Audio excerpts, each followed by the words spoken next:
সাথে দুই গ্রামে দুটানছি সিগরি চেক বানার ব্যবস্থা করো। এত বড় চাক বানাইতে তো বড় পাতিল লাগবে। বড় পাতিল লাগবে, এত বড় পাতিল কই পামু? এখন আমি কি করি? মা তো ঠিকই বলছে, এখন বড় পাতিল পাই কই? আইডিয়া পেয়ে গেছি। আমার তো বড় সাইজের একটা পাতিল বানাতে হবে। বানান দিতে তো 100% পারবো। তুই শুধু দেখতে থাক। হালকা ভাই দেখেন কথা মনে পাতিল বানিয়ে দিলাম। আইটাকে নিবেন কি? আইটা নেয়ার জন্য আমার আইডিয়া আছে। জিসি লাগা দিন লিডারটা পাতিলে ঠিক আগ বানিয়ে সবাই খাও।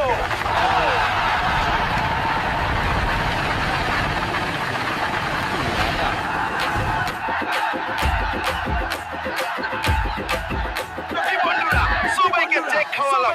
আশা করি নেক্সট বছর আপনাদেরকেও খাওয়াবো। সাথে থাকতে লাইক সাবস্ক্রাইব করুন।